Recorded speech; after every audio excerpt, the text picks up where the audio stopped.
মাংসটা খুব কমই আছে, তো ওর সঙ্গে দুটো ডিম ভেজে আমি একটু রিমডেলিং করবো।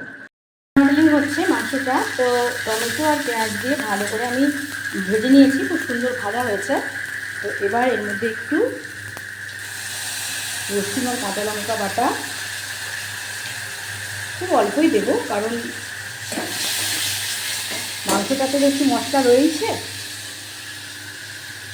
আর এর সঙ্গে অ্যাড করবো একটু আদা কাঁচা লঙ্কা, তো খুব কম।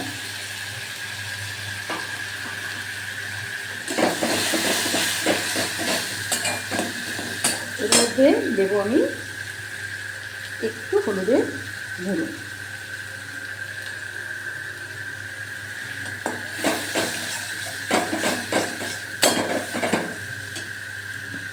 আদা আর রসুনের গন্ধটা চলে যাক ততক্ষণ কিন্তু এটা নাড়তে হবে। আদা কাঁচা লঙ্কা বাটার গন্ধটা চলে গেছে প্রায়। এবার এর মধ্যে আমি মাংসটা ছিল আমি এর মধ্যে অ্যাড করে দেবো। এটাকে আরেকটু মশলার সঙ্গে ভালো করে একটু কষে নিই। কষে নিয়ে এর মধ্যে আমি ডিমটা অ্যাড করব। খুব সুন্দর করে মাংসটা আমার কষা হয়ে গেছে। তো এর মধ্যে এবার আমি ভাজা ডিমগুলো অ্যাড করে দেব। ডিমগুলোর মধ্যে একটু মশলা ঢুকে যাক,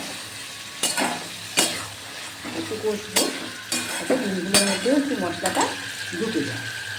দুটো পিস মাংস ছিল, তার সঙ্গে ডিম ভাজা দিয়ে আমি একটু রিমডেলিং করে বানিয়ে নিলাম কষা কষা একটা সুন্দর পদ।